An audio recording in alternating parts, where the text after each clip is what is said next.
साधर्मी बंधुओं, तो आज हम लोग सर्वार्थ सिद्धि नाम के ग्रंथ का स्वाध्याय करेंगे, जो कि आचार्य गृध्य पिच्छासा द्वारा कृत है। और ये जो हम ग्रंथ पढ़ने जा रहे हैं, इसका स्वाध्याय करने जा रहे हैं, वो जो आचार्य गृध्य पिच्छ द्वारा रचित तत्वार सूत्र है, उसके ऊपर एक कमेंट्री है। तो मैं बीच का सारा ये स्किप करूँगा, सीधा हम लोग प्रस्तावना की तरफ जाएंगे। हम लोग सीधा प्रस्तावना से शुरू करेंगे। प्रस्तावना है ये। तो शुरू करने से पहले नमोकार मंत्र पढ़ लेते हैं।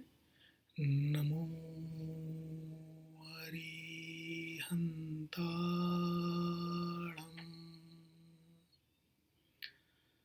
नमो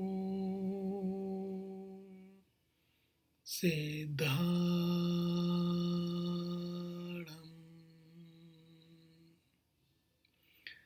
नमो आयरियाणं,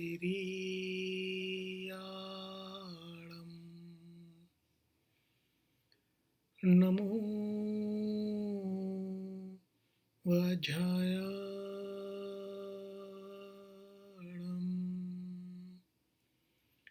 नमो लोहे साहूणं।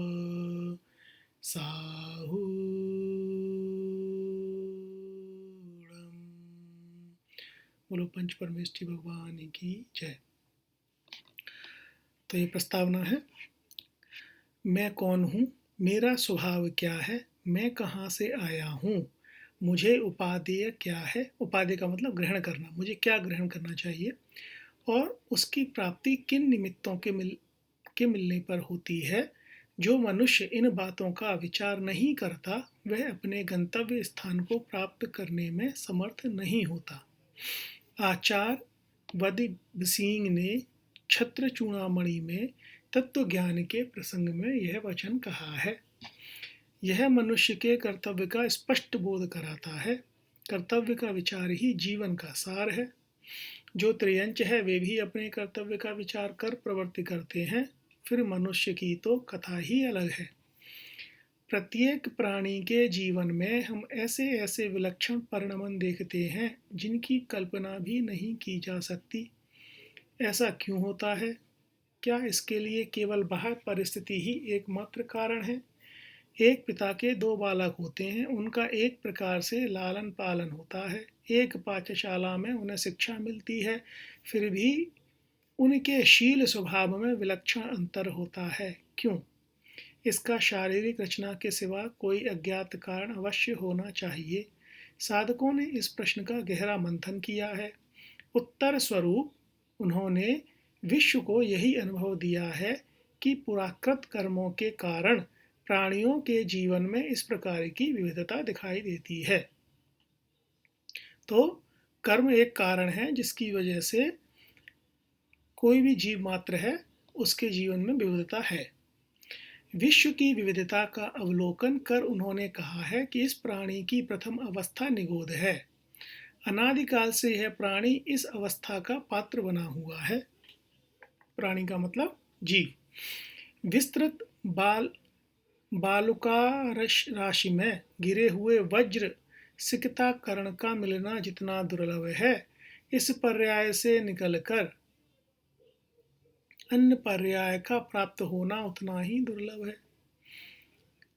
तो ये कह रहे हैं कि बालुका राशि में गिरे हुए जो वज्र है, जितना दुर्लभ वो है, उतना ही दुर्लभ है कि कोई जीव निगोद से निकल सके। कुल मिला के बात यह है कि निगोद से निकलना ही बहुत दुर्लभ बात है। अन्य पर्यायों की भी कोई गिनती नहीं। उनमें परिभ्रमण करते हुए इसका पंचेंद्रिय होना इतना दुर्लभ है, जितना कि अन्य सब गुणों के प्राप्त हो जाने पर भी मनुष्य को कृतज्ञता का गुण प्राप्त होना दुर्लभ है।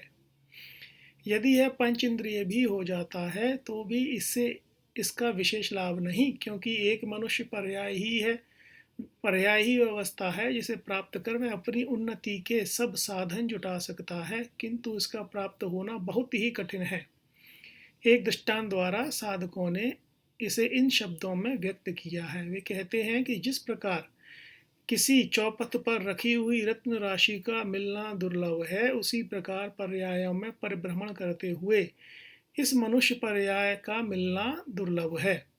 कदाचित इसे मनुष्य पर्याय भी मिल जाती है, तो भी उसे प्राप्त कर अपने कर्तव्य के बोध द्वारा कर्तव्य के मार्ग का अनुसरण करना और भी दुर्लभ है। मनुष्य हो भी गए तो अपने कर्तव्य को भूल जाते हैं। मनुष्य हो भी गए तो बहुत सारे मिथ्या कर्मों में पड़कर अपना जीवन खपा देते हैं। तो वो यहाँ पर ये बात कहना चाह रहे हैं। मनुष्य होने पर यह प्राणी नहीं मालूम कितनी ममताओं से उलझा रहता है। कभी यह पुत्र पुत्री और घर द्वार की चिंता करता है, तो कभी अपनी मान प्रतिष्ठा की चिंता में कालयापन करता है। स्वरूप संबोधन की और इसका मन यत किंचित भी आकर्षित नहीं होता। जो इसका नहीं उसकी तो चिंता करता है, और जो इसका है उसकी ओर आंख उठाकर भी नहीं देखता। फल यह होता है कि यह न केवल परम दुर्लभ इस मनुष्य पर्याय को गंवा बैठता है, अपितु सम्यक कर्तव्य का बोध न होने से इसे पुनः अनंत यातनाओं का पात्र बनना पड़ता है।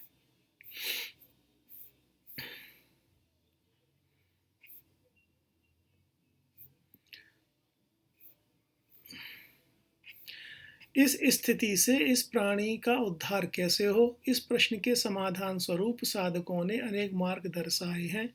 उनमें सम्यक श्रुत का अध्ययन मुख्य है। श्रुत दो प्रकार का है। एक वह जो ऐहिक इच्छाओं की पूर्ति का मार्गदर्शन करता है, और दूसरा वह जो विषय और कषाय के मार्ग को अनुपादेय बतलाकर आत्महित के मार्ग में लगाता है। आत्मा का हित क्या है, इस प्रश्न का उत्तर यदि हमें संक्षेप में प्राप्त करना है तो यही कहा जा सकता है कि मोक्ष। अतएव मोक्ष प्राप्ति के साधनों का जिस में सम्यक प्रकार से ऊहापोह किया गया है, वही शास्त्र सम्यक शुद्ध कहलाने की पात्रता रखता है। इस दृष्टि से जब हम प्राचीन साहित्य को देखते हैं तो सर्वप्रथम हमारी दृष्टि अंगशुद्ध पर जाती है। इसका सीधा संबंध भगवान महावीर की वाणी से है। ऐसी मान्यता है कि जितने भी तीर्थंकर होते हैं वे अर्थ का उपदेश देते हैं, और उनके प्रमुख शिष्य जिन्हें कि गणधर कहते हैं, ग्रंथ रूप में अंगश्रुत की रचना करते हैं। यह मुख्य रूप से 12 विभागों में विभक्त होने के कारण इसे द्वादशांग कहते हैं, और संघ के मुख्य अधिपति गणधरों गणियों के द्वारा इसकी रचना की जाने से इसका नाम गणपिटक भी है। गणपिटक। भगवान महावीर के मोक्ष जाने के बाद 3 अनुबद्ध केवली और 5 शुद्ध केवली हुए हैं। इनमें अंतिम शुद्ध केवली भद्रबाहु थे। इन तक यह श्रुतंग अपने मूल रूप से आया है। इसके बाद उत्तरोत्तर बुद्धिबल और धारण शक्ति के क्षीण होते जाने से तथा पुस्तकारूढ़ किए जाने की परिपाटी न होने से क्रमशः वह विच्छिन्न होता गया है। इस प्रकार एक ओर जहाँ अंग श्रुत का अभाव होता जा रहा था, वहीं दूसरी ओर शुद्ध परंपर को अविच्छिन्न बनाए रखने के लिए और उसका सीधा संबंध भगवान महावीर की वाणी से बनाए रखने के लिए प्रयत्न भी होते रहे हैं। अंग श्रुत के बाद दूसरा स्थान अनंग श्रुत को मिलता है। इसको अंग बाह्य भी कहते हैं। इसके मूल भेद हैं ये हैं: सामायिक चतुर्विंशतित्व संवंदना प्रतिक्रमण वैनयिक कृतिक्रम 10 वैकालिक उत्तराभ्ययन कल्प व्यवहार कल्प्य कल्प महाकल्प पुंजरीक महापुंजरीक और निपिद्धिका। तो जो अब अंग बाह्य है और जो अनंग श्रुत है उसके ये भेद हो गए, है ना। कौन कौन से हो गए? सामायिक चतुर्विंशतित्व वंदना प्रतिक्रमण वैनयिक कृतिकर्म 10 वैकालिक उत्तराव्ययन कल्प व्यवहार कल्प्याकल्प्य महाकल्प्य पुंजरीक महापुंजरीक और निपिद्धिका। इनमें से सर्वार्थ सिद्धि में उत्तराध्ययन और 10 वैकालिक केवल इन 2 का ही उल्लेख किया है। श्री धवला टीका के आधार से विदित होता है कि इनकी रचना भी गणधर ने ही की थी और अंग श्रुत के अस्तित्व काल में ये उपस्थित थे। ओके। किंतु धीरे धीरे अंग श्रुत के समान इनको भी धारण करने की शक्ति वाले श्रमणों के न रहने से इनका भी अभाव होता गया। फल यह हुआ कि एक प्रकार से हम मूल श्रुत से सर्वथा वंचित हो गए। तो यहाँ ये बात समझने की है कि यहाँ पर हम जो कुछ भी देख रहे हैं वो जो मूल श्रुत जो भगवान की मूल वाणी सी उससे हम लोग वंचित हैं। श्वेतांबर परंपरा जो आचारांग आदि अंग श्रुत और उत्तराव्ययन आदि अनंग श्रुत उपलब्ध होता है वह विक्रम 5वीं शताब्दी के बाद का संकलन है, इसलिए वह मूल श्रुत की दृष्टि से विश्वास योग्य नहीं माना जा सकता। इस प्रकार अंग श्रुत और अंग भाष्युत के विच्छिन्न होने में कुल 683 वर्ष लगे हैं। तो जो अंग श्रुत है जो कि भगवान की वाणी से सीधा आया था कहाँ तक, भद्रबाहु आचार्य तक, जो अंतिम श्रुत केवली थे वहां तक, वो क्या था, वो अंग श्रुत था। और एक अंग बाह्य श्रुत था जिसके ये भेद बताए गए थे। उन दोनों के विच्छिन्न होने में लगभग 683 साल लग गए। किंतु इसका अर्थ यह नहीं कि उत्तर काल में भगवान महावीर की वाणी का कहिए या द्वादशांग वाणी का कहिए वारसा हमें किसी भी रूप में मिला ही नहीं। भद्रबाहु श्रुत केवली के काल में ही जैन परंपरा दो भागों में विभाजित हो गई थी। पहली परंपरा जो भगवान महावीर और उनके पूर्ववर्ती तीर्थंकरों के आचार को बिना किसी प्रकार के संशोधन के ग्राह्य मानती रही, वह उस समय दिगंबर परंपरा या मूल संघ के नाम से प्रसिद्ध हुई, और जिसने परिस्थितिवश संशोधन कर उसमें नए आचार का प्रवेश किया वह श्वेतांबर परंपरा के नाम से प्रसिद्ध हुई। इस कारण मूल अंगश्रुत और अनगश्रुत को लिपिबद्ध नहीं किया जा सका, किंतु कालांतर में ऐसे आचार्य हुए हैं जिन्होंने अंगश्रुत के आश्रय से श्रुत की रक्षा करने का प्रयत्न किया है। षटखंडागम और कषाय प्राभृत की रचना उन प्रयत्नों में सर्वप्रथम है। आचार्य कुंद लगभग उसी समय हुए जिन्होंने अपनी आध्यात्मिक शैली द्वारा जीवादि तत्वों और मोक्ष मार्ग के अनुरूप आचार का विचार करते हुए न केवल तीर्थंकरों के स्वावलंबी मार्ग की रक्षा करने का प्रयत्न किया है, अपितु उसमें बहुत कुछ अंश से स्थिरता भी लाई है। इस तरह आरातीय आचार्यों द्वारा मूल श्रुत के अनुरूप श्रुत का निर्माण कर उसकी रक्षा अनेक प्रयत्न हुए हैं। अखिल जैन परंपरा में रचना की दृष्टि से जिस श्रुत की सर्वप्रथम गणना की जा सकती है उसका संक्षेप में विवरण इस प्रकार है। तो यहाँ पर ग्रंथ के नाम हैं, जिन्होंने वो ग्रंथों की रचना की है उनके नाम हैं, और यहाँ पर रचना काल है। तो देखते हैं कौन कौन से ग्रंथ उस समय हुए हैं। सबसे पहले है षटखंडागम। उनको लिखा है आचार्य पुष्पदंत भूतबली ने। किस काल में लिखा है, विक्रम की 2री शताब्दी है इसके पूर्व। कषाय प्राभृत जो कि आचार्य गुणधर जी द्वारा लिखी गई है, जो उसी के समकालीन है। उसके बाद है कषाय प्राभृत की चूर्ण, आचार्य यति वृषभ ने लिखी है आचार्य गुणधर के कुछ काल बाद। समय प्राभृत प्रवचन सार प्राभृत आचार्य कुंद ने लिखी है विक्रम की 1ली-2री शताब्दी में। पंचास्तिकाय प्राभृत व अष्ट प्राभृत। मूलाचार्य आचार्य वट्टकेर आचार्य कुंद के समकालीन। मूलाराधना आचार्य शिवार्थ जो कि आचार्य कुंद के समकालीन थे। तत्वार्थ सूत्र आचार्य गृद्धपिच जो कि जिनको हम उमास्वाती आचार्य बोलते हैं, उमास्वामी, आचार्य कुंद के समकालीन या कुछ काल बाद। इनके समय के विषय में बड़ा विवाद है। वीरसेन स्वामी ने इन्हें वाचक, आर्यमक्षु और नागहस्त का शिष्य लिखा है। इन दोनों का श्वेतांबर पट्टावलियों में उल्लेख आता है। संभवतः ये और श्वेतांबर परंपराओं में उल्लेखित आर्यमक्षु और नागहस्त अभिन्न व्यक्ति हैं और वे ही यति वृषभ के गुरु प्रतीत होते हैं। अभिन्न व्यक्ति हैं, भिन्न नहीं है, अभिन्न है। जीवस्थान क्षेत्र प्रमाणुगम की धवला टीका में आचार्य वीरसेन ने जिस तिल्लोय पन्नति का उल्लेख किया है वह वर्तमान तिल्लोय पन्नति से भिन्न ग्रंथ है। ओहो, यह हो सकता है कि वर्तमान तिल्लोय पन्नति में उसका कुछ भाग सम्मिलित कर लिया गया हो, पर इससे दोनों की अभिज अभि अभिमता सिद्ध नहीं होती। ये शब्द ठीक से दिखाई नहीं दे रहा, अभिमता सिद्ध नहीं होती।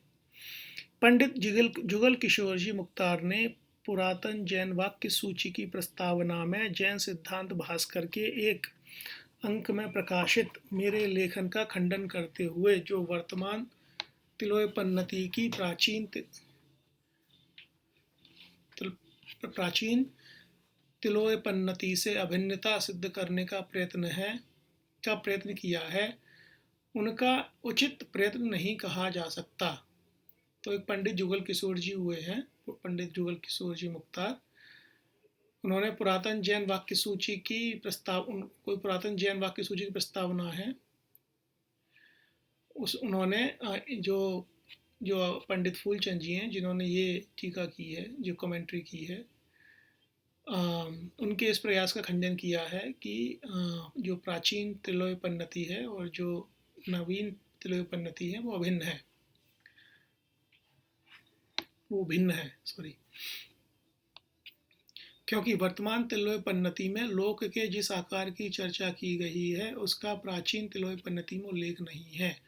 इस आधार से यह मानना सर्वथा उचित प्रतीत होता है कि वर्तमान तिलोपन्नति के आधार से जो राजकाल गणना के बाद आचार्य यति वृषभ की स्थिति मानी जाती है वह भी उचित नहीं है। इसके लिए पहले यह सिद्ध करना होगा कि इस राजकाल गणना का उल्लेख प्राचीन तिलोपन्नति में भी पाया जाता है, तभी यह मान्यता समीचीन ठहर सकेगी कि आचार्य यति वृषभ महावीर संवत से 1000 वर्ष बाद हुए हैं।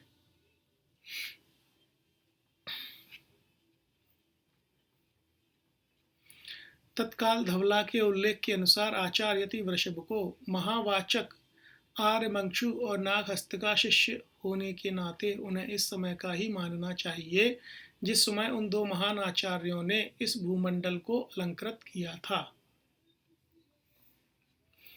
इंद्र नंदी ने अपने श्रुतावतार में षटखंडागम पर आचार्य कुंद की टीका भी उल्लेख किया है।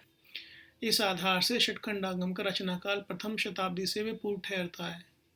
अधिकतर विचारक 683 वर्ष इसके बाद भी श्रुत रक्षा के अनेक प्रयत्न हुए हैं।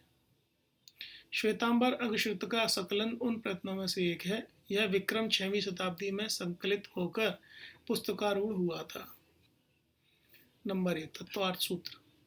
इनमें से प्रकृत में तत्वार्थ सूत्र का विचार करना है। यह जैन दर्शन का मुख्य ग्रंथ है।